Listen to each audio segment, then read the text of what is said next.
Hey, what is up, everybody? Welcome to the Operation White Noise Reveal panel. I am Justin Kruger, your community developer on Rainbow Six Siege, and I am joined by two amazing gentlemen to my left. Level designer Madi. How's it going, Madi? I feel so good right now. So honored, so blessed to be here. It's been a dream, man. Yeah, it's so amazing being here in front of this insane It's Brazilian been crazy, man. crowd. I can't It's believe so it. cool. Yeah. And standing to his left, returning for a fourth time. This is four times for you. Maybe I think. five. I've Maybe lost five. count. Yeah, it's been a while. Yeah. It's been many. But a man that clearly needs no introduction, game designer Simon LaForge. How's it going, Simon? Oh, it's going amazing, man. The crowd here is absolutely nuts. I'm having a great time. What did you guys think of the last semifinals? I mean, like, we get pretty much the best result possible. We get like a Brazilian team against ENCE, and Penta's not in the finals, which isn't a big deal, but it's great that we get such a great final. Such an amazing grand finals coming up just after this, but of course, right now, we're all about Operation White Noise. These guys are going to be running through the maps and the operators and revealing all that will be revealed in due time about Operation White Noise. I'm so excited to bring you all this content, and without further ado, let's hop in right to the map that is coming with Operation White Noise. So, with Operation White Noise, we are proud to present to you today the new map, Tower. The action takes place at a high altitude over this major city of South Korea. From the get-go, this map offers players a unique exterior rappel on the facade of the building, while inside the walls, the Rainbow Six team has found a layer of fraudulent organization that owns the tower. A small luxury office in the tower was found to hide the core of an evil financial structure with some of the richest fortunes around the world placing money under that investment company. When they found Team Rainbow had infiltrated the tower, all chaos broke out. Thematically speaking, most of the rooms in the tower are public spaces, entertainment areas, museums, restaurants, and bars and lounges. As one of our writers described it, you're going to feel fairly safe in this environment that is actually filled with action-packed destruction. But of course, all the rooms inside the tower are not as charming as they used to. You'll see a lot of destruction, and gameplay-wise, this map offers a mix, intense, of close and long-range fights with many angles and catwalks that players must be extra careful at all times. Without further ado, let's dive right into the new map, Tower. Madi, Yeah. run us through all the beautiful things about the tower. Run This us is through so the exciting, basics. yeah. This is really So- cool. One of our most exciting It maps, is a right? really special map. Starting off, tower is a massive three-floor building, and we jumped like you said, a really good amount of long-range, close-range combat. But what's most special about the map, what we never did before, is that there is absolutely no exterior gameplay. Almost exclusively, all of the action takes place inside of the tower. That's really interesting. That So, is- so there's no exterior spawn points for the attackers except for this rooftop, right? Exactly. Yeah, So but there's nothing that the defenders can actually go out into, and they won't get detected. Exactly. Yeah. So they'll never get detected inside, and the only exterior you'll find is the attacker spawning on the roof, either on the north side or the south side, and from there they have to make a decision on how they want to approach the objective. And this decision is really important, and it's broken down into two pathways that they can take, right? Why don't you Absolutely. break us down those pathways? Yeah, we have the elevator route as a first pathway. This is really intense because this is going to take you straight into the heart of the tower. And you can also get down, take the catwalk, but if you decide to rappel down to the elevator, you have to be really careful because it's going to be contested. And you'll have to drone in, you have to communicate with your team, and this is what you'll need if you really want to have like a really straight to the point objective. Obviously, that center pathway is going to cause a lot of conflict. Yeah, a lot of, it's a key point. And I saw there's a few hatches too, a few catwalks, a few play tests that I was in. You know, Yeah. you could really utilize those catwalks to really your advantage, which is really fun. Absolutely, yeah. Cool. So what is the other pathway that attackers can take to get into the building? Yeah, so the other pathway, this one is also really, really special because I know this is something that players wanted for a long time. So you can actually rappel on the facade of the building and you can see the amazing, amazing, amazing art the team made, and you really feel like you're in there. And so what it means in gameplay terms is that using the exterior rappel will let you have a safer approach into the objective. So you will have more breathing air, so you have more breathing space, to get into the objective. Really interesting. So basically 2 pathways for the attackers to take to infiltrate this building, and obviously in the defenders they have many decisions to make as well. So let's take a look at the tactical maps breaking down, starting with the 2nd floor, where that holds the museum and office. So break us down what's on the Justin. 2nd floor. So this floor is divided by a center hallway where you'll find the elevator at the end. And it's really, really made of big rooms, big hallways, and in contrast to the 1st floor, darker neon colors. Yeah, we're taking a look at the 1st floor too, that houses the restaurant. And yeah, the 1st floor, that. in contrast, it's more tighter. All the hallway, we made it to design it so we lead you toward the center. And in contrast, there's it's mostly geared toward close range combat. Yeah. Yeah, and there's also that center corridor where the elevator spawn actually drops you off at, and it provides a really big point of conflict there. So let's break down these sections piece by piece and take a look at what this beautiful map actually holds. Huh? It's so beautiful. One of the most beautiful maps your team has put together. It's really incredible. It's really good. I'm so proud. So with that said, let's start with the south side of the 2nd floor, the office. So the office, as you said in your intro, this is where it all started. The conflict where Rainbow had to come in to help the hostages because they went there and they started taking hostages, so Rainbow had to come and defuse the situation. The office is something you can use as a buffer to get into the museum because you can access it from the rappel.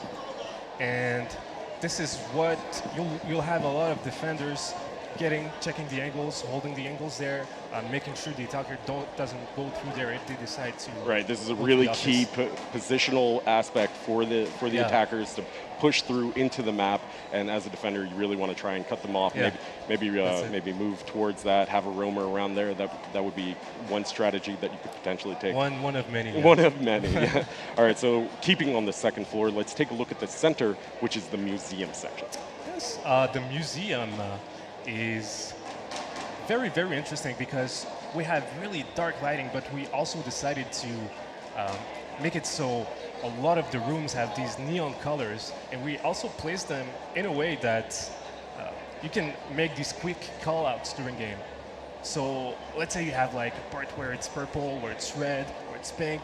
During fights where you don't really have time to give a proper position, you'll use that as an alternative. That kind of visual intelligence is really key. And I was speaking with one of our writers, Farah, before coming on this trip, and she was saying that you can actually hear some history of Seoul, Korea, South Korea, from the museum. There's actually some historical content on the walls, and actually some voiceover that you might be able to listen into. We love adding these kind of details. I think it adds more to the immersion, and you feel like you're really there. Yeah, and so playing off that feeling safe and welcome as a tourist in this area, but also very dangerous as obviously there's going to be attackers and defenders roaming through that area. Yeah. Great, so with that, that concludes a look at our 2nd floor. Now let's take a look at our 1st floor, where the restaurant pretty much takes up the entire area, right? Yes, the restaurant is, in contrast to the museum, there's more natural light color. There's more light in general, so it's easy. And in general, it's more thematic. It's this beautiful architecture that you guys have, and a lot of this conflict really centers around this central corridor, right? Yeah, this corridor.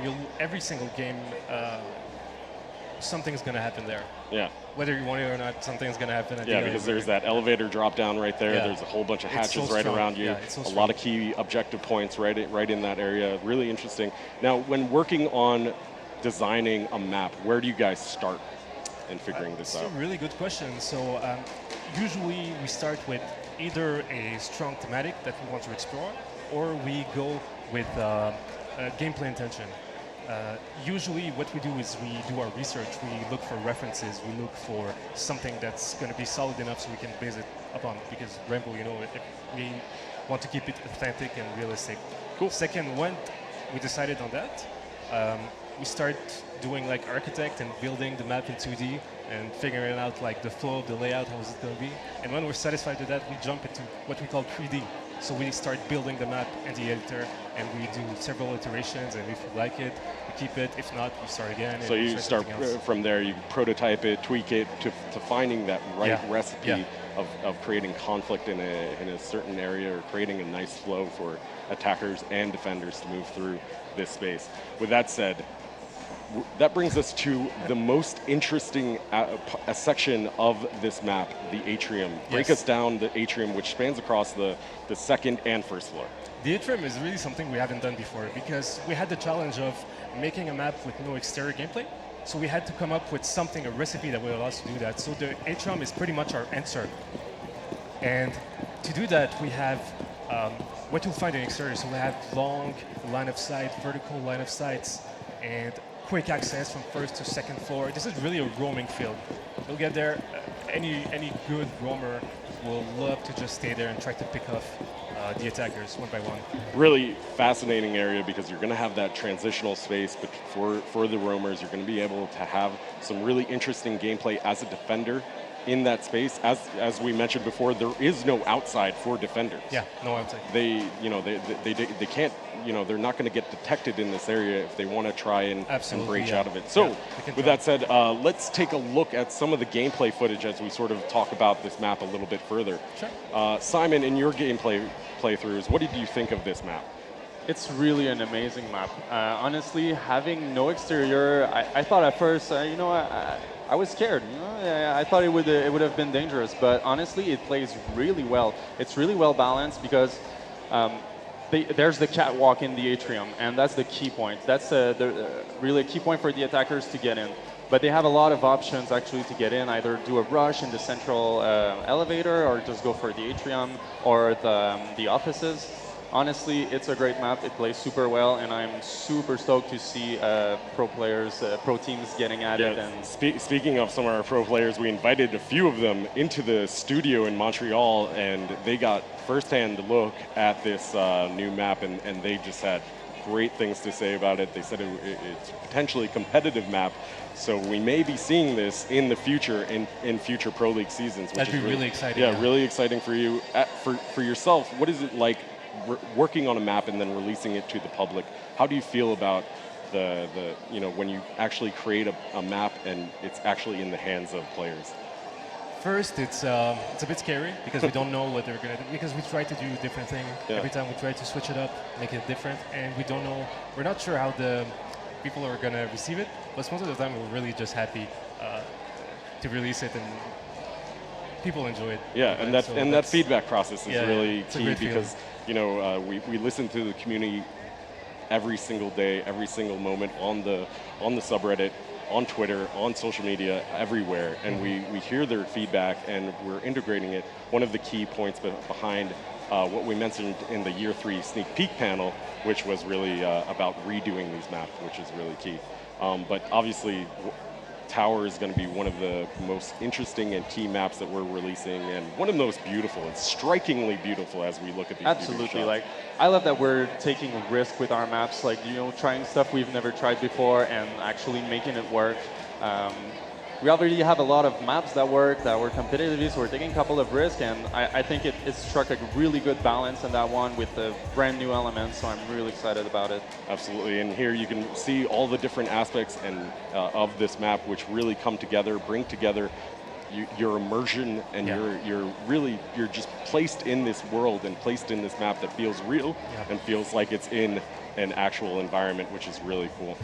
So that is a look at the Operation White Noise map Tower, coming to you guys for free with Operation White Noise, which is really exciting. I cannot wait for players to get their hands on this.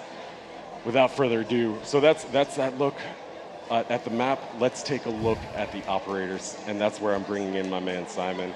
Obviously, with Season 3, we are releasing 3 new operators. The first one, Zofia, comes from the Polish Grom operation, followed by the South Korean operators Dokkaebi and Vigil. These three operators are coming to you with Operation White Noise, and let's break them down piece by piece, gadget by gadget, and let's start off with Zofia. Here's a quick look at her.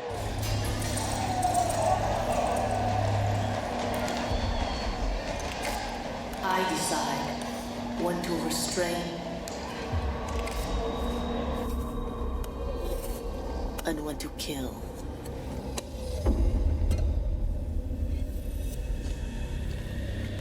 Only the best call the shots.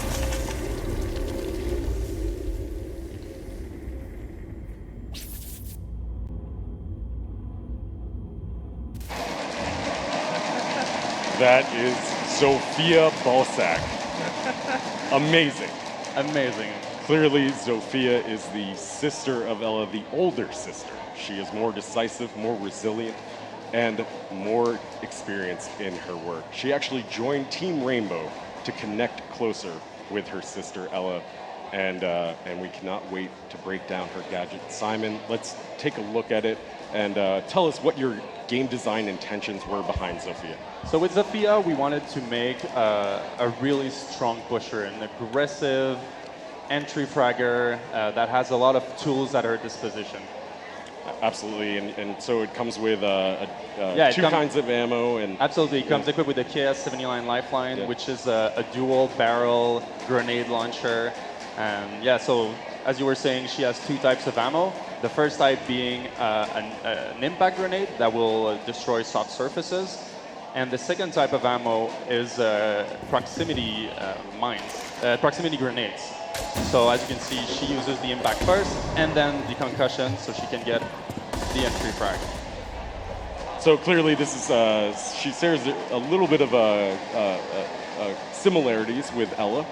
And what other kind of similarities does she share with her? Well, you know, since they are sisters, you know, they are, well, right now what we're seeing is that she is able to get herself back up from DBNO with 1 HP. The crowd is going crazy for that. They're going crazy. So clearly Ella had that situational DBNO feature where she could blow her last grenade and maybe have a little bit of a situational advantage against an opponent attacking her. Exactly. And now Zofia has something similar. So she has the ability to withstand DBNO while channeling for 5 seconds this animation, and she gets up with 1 HP. She'll be very fragile, but maybe she can get some more kills in. Now you mentioned that Zofia comes equipped with a concussion grenade mine that's sort of similar to Ella's. But she also shares something similar, like even closer to Ella, when like some kind of special ability happens. Absolutely. Right? So since they are sisters, they are each resistant to each other's abilities. So the effect of Ella's mine will be shortened drastically, and vice versa. Ella herself will not be affected as strongly by her proximity or concussion grenades. So they're less affected by each other's gadgets. Exactly. And that's really cool, tying in a little bit of that storyline with Ella and Zofia, which is really cool. Exactly, So, they are each other's soft counter. Yeah, so that is a quick look at Zofia's gadget and her special abilities. So let's take a look at her loadout. So she is a 2-speed, 2 armor. We felt like this was the right spot for her. We didn't want her to be too aggressive, but we also wanted her to be resilient. So she can take a little more in. A little bit of a beating, but yeah, exactly. But she's also not like a super roamer, but she comes with that utility, as you were saying. And exactly. let's take a look at her primary and secondary weapons. So she comes equipped with the LMG-E, which is a LMG with a 150 bullet magazine. She comes with the M762, which is a more standard assault rifle with a 30 mag capacity. And she also has the PR-15, which is Ella's pistol, which comes equipped with the red dot sight. So both Ella and Zofia are going to be a force to be reckoned with this secondary, with the red dot sight, and a gun. Zofia comes with a LMG with 150 Yeah, bullets. she can lay suppressive fire all day. So a ton of utility with this operator. Let's take a look at some of her gameplay footage in action and what it kind of looks like. So Simon, how do you feel as though Zofia is going to play in Pro League?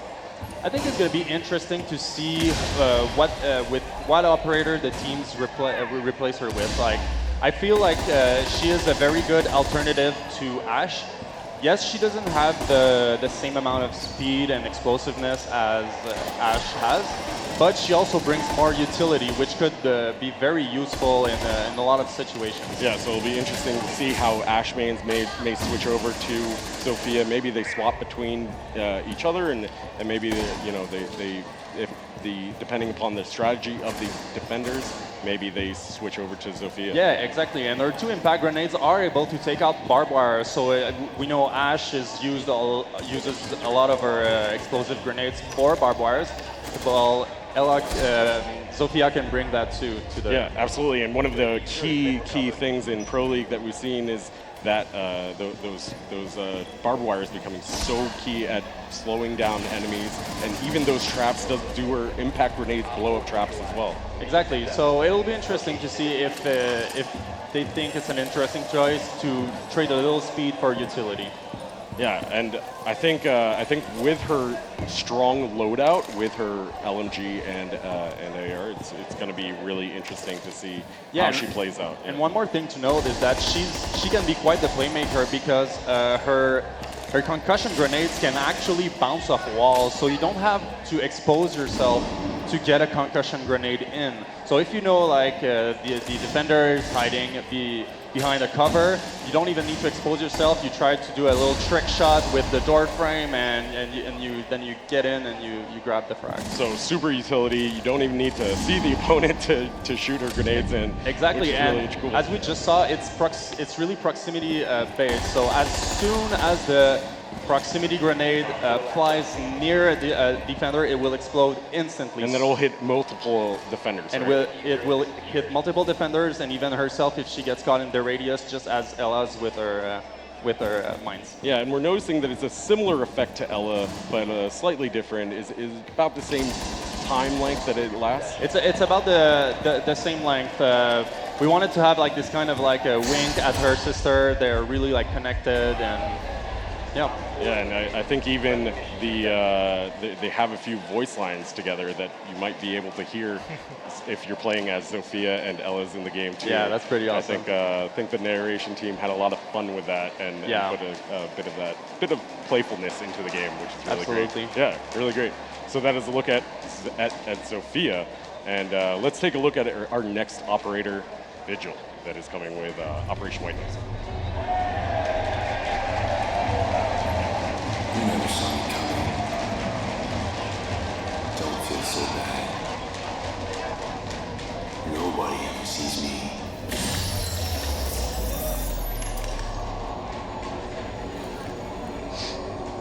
I'm in everyone's blind spot.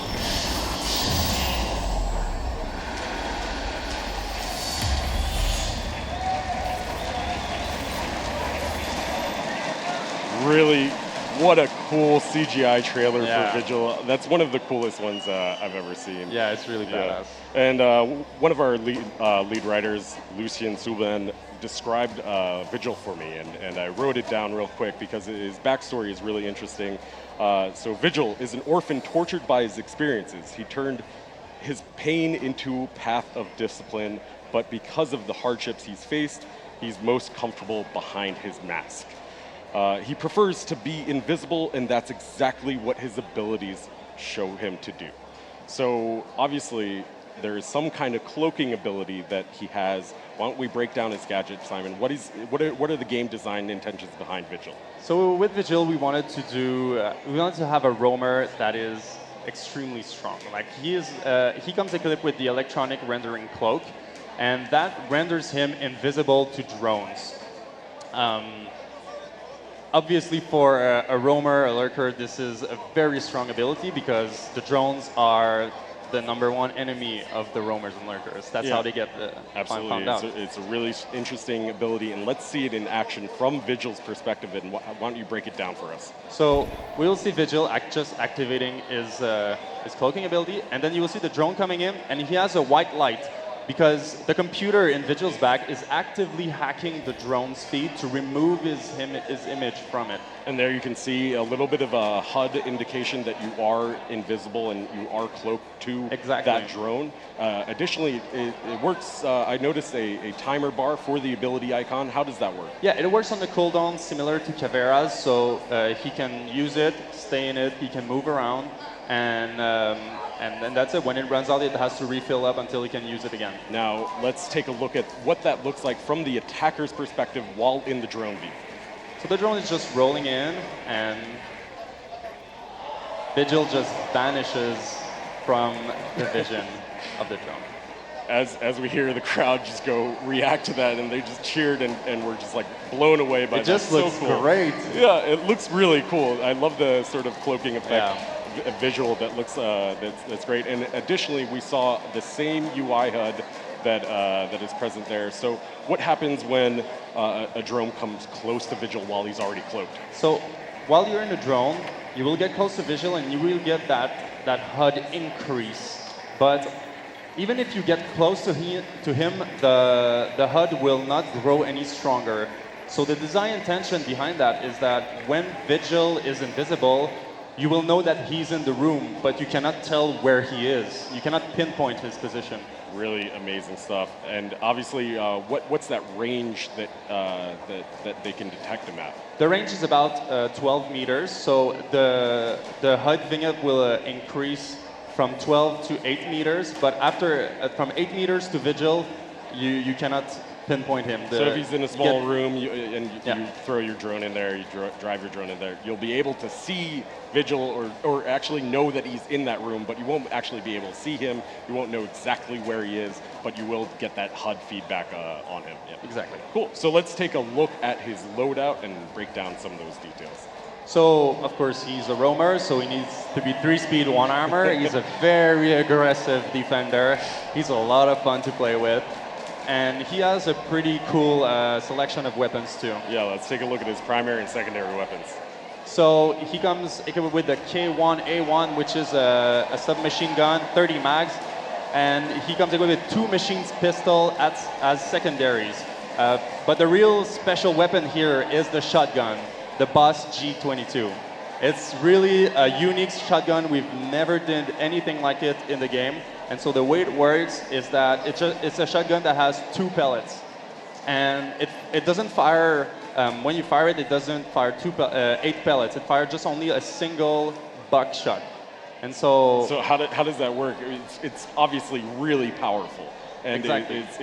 but it's going to be a bit of a high risk, high reward. Exactly. You only get 2 shots with him. That's it. But it's a very high damage weapon. So you'll have to be very confident in your shots, because if you miss them, it's bye-bye. I can only see now a cloaked Vigil just walking around a corner, entirely an unexpected person on their drone, just droning out a room, and he just comes around a corner with that slug shotgun. He's It's gonna terrifying. Be, Yeah. That is really scary. So obviously a lot of utility, a lot of situational advantages for Vigil. And but let's take a look at some of his counter picks as well. So who would you say is a good counter pick? His against? nemesis is obviously IQ, because whenever he has his electronic rendering cloak active, IQ will track him in real time as he moves around. And so he cannot hide from IQ unless he turns it off. That is amazing. That is really cool. His counter picks become really important, and Absolutely. and IQ is really his nemesis against him. Yeah. Really cool. Great.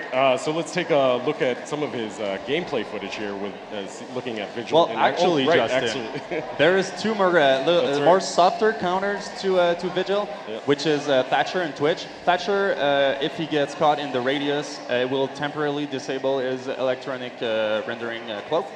And for Twitch, if by chance you arrive and you manage to pinpoint him and shoot him, it will disable his cloaking with the Twitch drone. So Twitch's drone will be able to disable Vigil's cloaking Exactly. ability. So, but she won't be able to see him, right? No, she won't She'll- be able to see him from the drone. Only if she gets a shot where if she knows where he is. So she'll just get the HUD indication, and then if she just happens to hit him, he'll break Exactly. penalty. That's really cool. All right, so now let's Yeah. take a look at the gameplay footage of Vigil in action, and tell us a little bit about how you foresee Pro League actually integrating a character like Vigil. Oh man, he's gonna be one of the more interesting characters we're gonna see in Pro League. I think he's a huge meta changer because we know how cornerstone droning is to an attack. So It's huge. We've been seeing it all weekend. Droning is just, they're in and out of their drones nonstop. exactly, and you see how fast they pre-fire angles when they spot a defender, but you won't be able to tell where he is. So by entering, you won't be able to pre-fire him because you can't tell where he is. So I think it's going to be actually a huge game changer. I feel like he's going to have a lot of harassment ability where he is just hiding out in a room and an attacker throws their drone in and just gets that HUD notification and they just freak out. They're just like, all right, he's in there somewhere. Exactly. I don't know where, but he's in there somewhere. Exactly, and that's what he brings to his team, basically. It's making the attackers lose time. And so they're going to have to figure out where he is. They're going to have to get in and try to kill him, but he's just going to make the attacker lose a bunch of time, and that's what he brings. And I feel like he's an interesting parallel to Caveira. Because he does have a similar ability where it's a time-based ability like Caveira. It runs out of time eventually. Exactly, and that's what he brings to the team. It's kills and losing time. Yeah. Do you think we're going to see another Caveira with him? I don't know. I think Caveira plus Vigil might be a little overkill. I don't know, but I mean, I would be terrified playing against that. Yeah, I'd be a little afraid as well. Yeah. Obviously, a really interesting operator with Vigil, and now let's take a look at our third and remaining operator, Dokkaebi.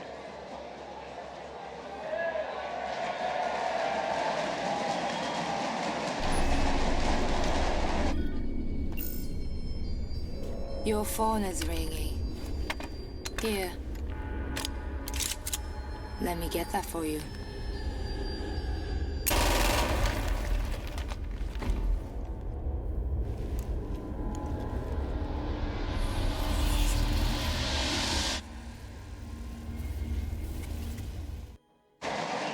The crowd is going crazy Yeah. here for that trailer of Dokkaebi, one of our most interesting operators that we will have ever released. It's a really game-changing operator. And before I get into her gadget, I'd like to just read a little bit of her backstory that was provided to me by Lucien. Again, thank you, Lucien, if you're watching.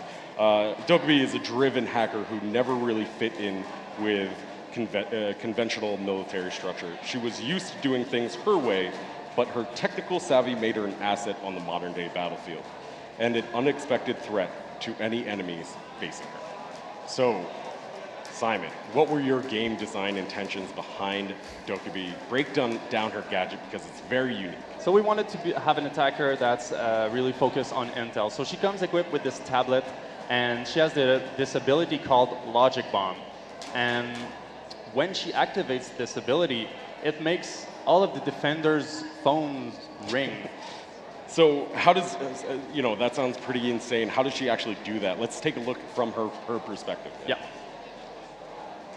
So you'll see she will activate the Logic Bomb.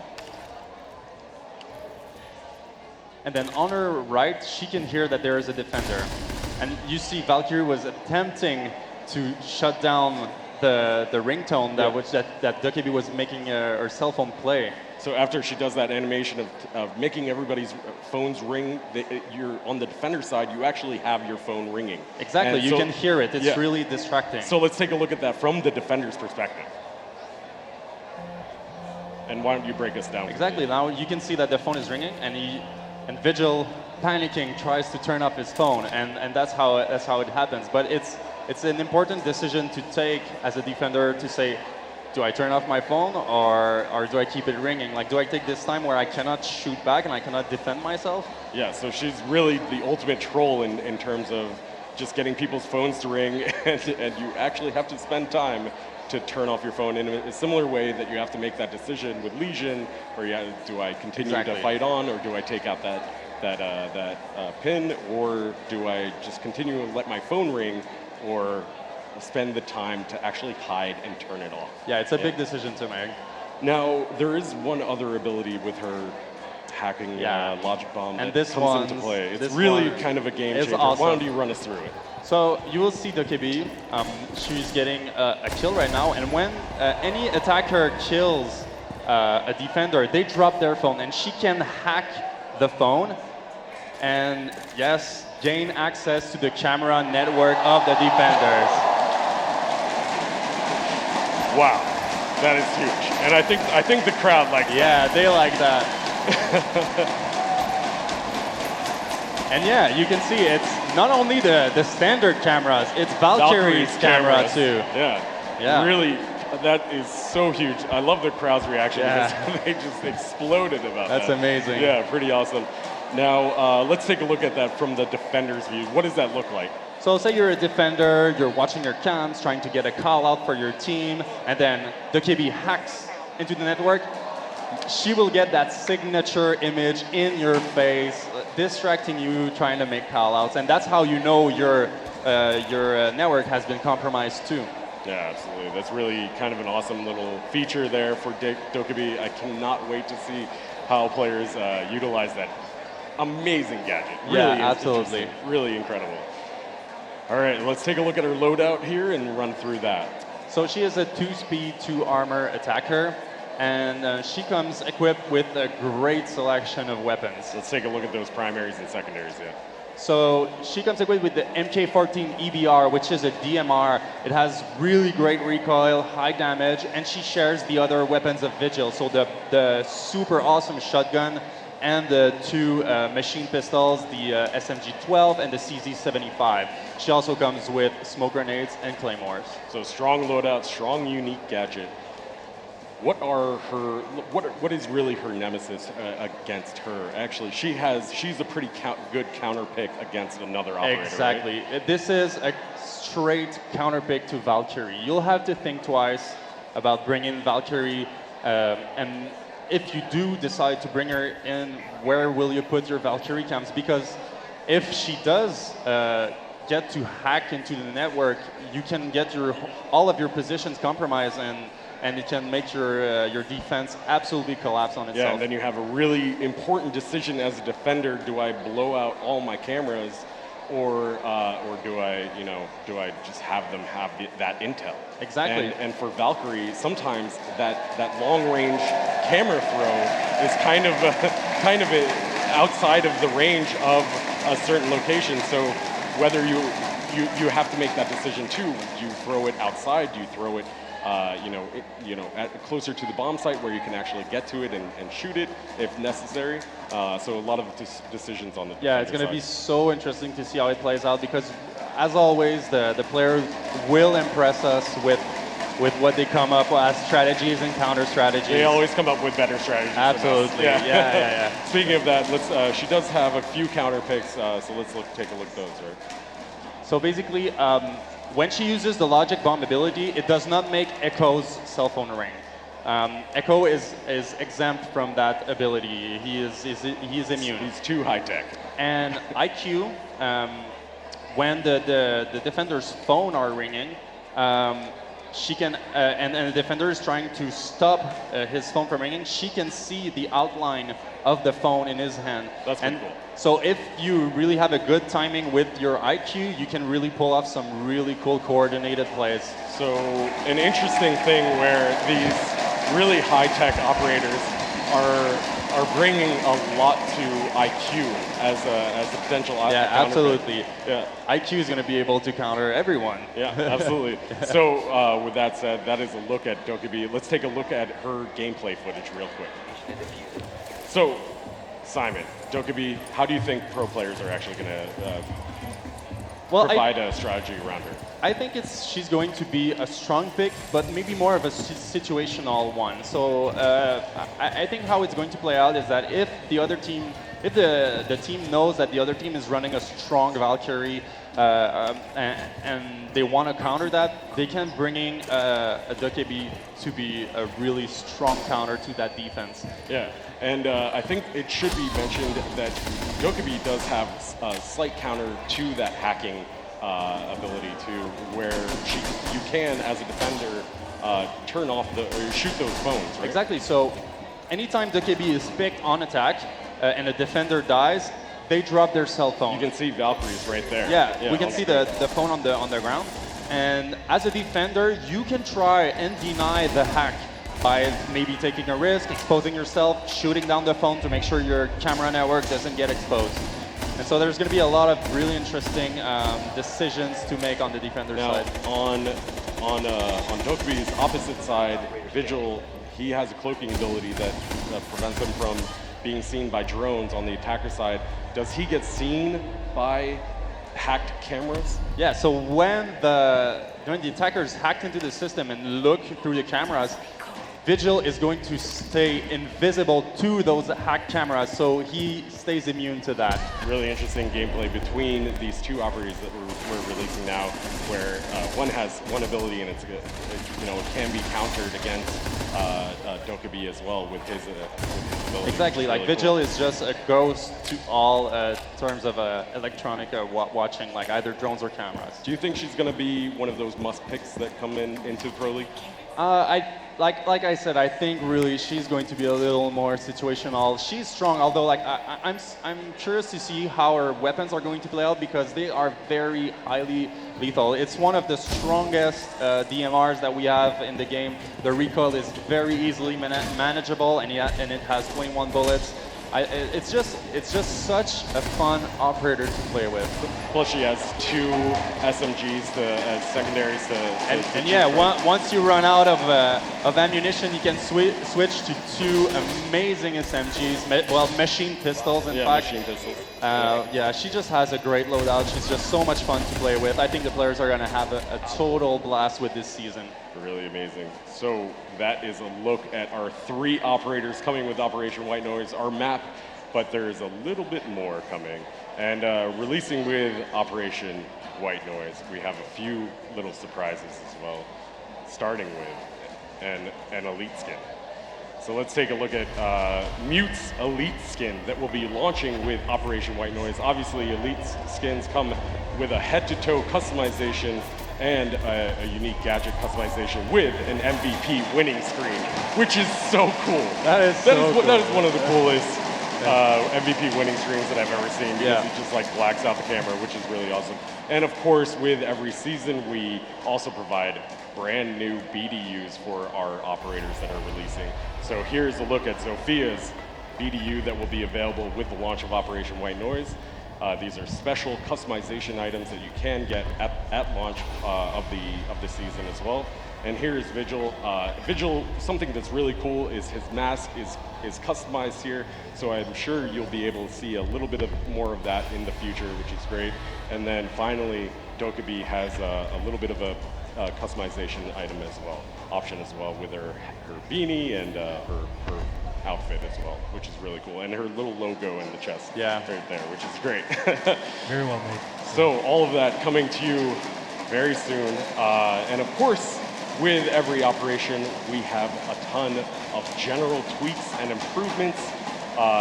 Just so many things coming out with you with Operation White Noise. And you'll actually be able to get the patch notes starting tomorrow.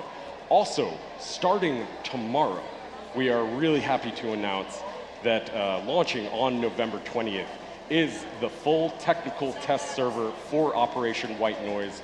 You will be able to have, you'll be able to play the entire Operation White Noise content live on the technical test server for PC players starting tomorrow with the full launch coming on December 5th. And we are doing 2 weeks of technical test server. That first week is going to be a really intense and high-paced patch notes fixing week. We're going to be working very hard to make sure that season is very polished. And then the following week will be another week where we can pick up any following bugs that may be staggering around. Yeah, so cool. So with that said, that is Operation White Noise. Once again, thank you guys to Maddie and Simon. Thank you to everybody here in Brazil. Thank you to everybody watching on our cameras at home. And that is not all. We have an amazing, amazing grand my God. finals coming Wait, right up with Ents and Black Dragons. This is going to be an amazing crowd, amazing match. I cannot wait for you guys to see this. Don't go anywhere. We will be right back after this. Operation White Noise is taking Rainbow Six Siege to South Korea, where a new map called Tower will test your tolerance for heights, and 3 new operators will put new gadgets into play. Let's start with Dokkaebi, a 2-speed, 2-armor attacker from South Korea, who brings a tablet into battle to disrupt her enemies in a way we can all relate to, by calling them at really awkward moments. Twice per round, Dokkaebi can remotely hack the phones of every defender simultaneously with her logic bomb, which does a few things. First, it causes all of the defenders' phones to emit a loud buzzing noise. Second, it disrupts the defender's camera surveillance, giving the attackers a chance to maneuver without being spotted. Third, it annoys the crap out of every defender until they take a few seconds to turn off that infernal buzzing. But Dokkaebi doesn't stop there. When she's in a match, every defender that is killed will drop their phone.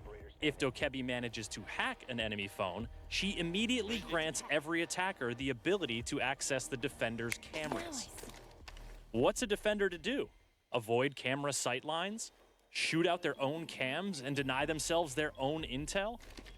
The best way to avoid this dilemma is to destroy your teammates' phones when they go down, to ensure Dokkaebi can't hack them. There are also a few ways to evade her logic bomb, like being near a mute jammer when the hack goes out, or playing as Echo, who is immune to her hacks because the two often collaborate on tech stuff for Team Rainbow. But when it comes to avoiding hacked cameras, there's a new operator that takes evasion to a whole new level. Meet Vigil. This South Korean defender does not like to be surveilled, so he's got a gadget that lets him turn invisible to camera feeds. His electronic rendering cloak doesn't muffle his steps or affect his visibility to the naked eye, but if you're trying to drone him out or spot him on a hacked camera feed, you're out of luck. Affected drones and cameras emit a white light, and Vigil's ability causes a visual interference pattern to appear on any feeds that it's affecting. These cues tell attackers that Vigil is somewhere nearby. As a 3-speed, 1-armor defender, Vigil has the quickness to cover multiple areas of entry and sow doubt among the attackers about where he actually is. His ability works similarly to Caveira's Silent Step, so he can't be cloaked indefinitely, and his cloak vanishes when he shoots or does something to affect the environment. Also, like Pulse and his heartbeat sensor, Vigil can be detected by IQ when he's using his ability. Jackal can scan his footprints too, but if you don't have a strong anti-roamer operator in the field, you're gonna have to be extra vigilant. Friendly, last operator standing. On to our third operator, Zofia. This tough 2-speed, 2-armor frontline attacker from Poland's Grom CTU is as in-your-face as operators get. Her unique gadget? The KS-79 Lifeline, a double-barreled grenade launcher. In one chamber, she's got impact grenades. In the other chamber, concussion grenades that'll knock the sense out of any nearby defenders and make them all too vulnerable. She can switch between barrels with the press of a button, and she doesn't need to reload between shots. And the thing about those concussion grenades, you can bounce them around corners and land them in some tricky spots before their timed trigger goes off. They also have a proximity trigger, so if they happen to fly near a defender, they will immediately detonate and disorientate. Kind of like Ella's Gersmont mines, wouldn't you say? Zofia and Ella are sisters. They both have a fair bit of training when it comes to being concussed, so they recover 50% faster from each other's concussion blasts than other operators do. The Bozak sisters are tough, but Zofia is so tough that once per round, she can pick herself back up from a down but not out state. She only has 1 health point when she gets up, but by God, she gets up.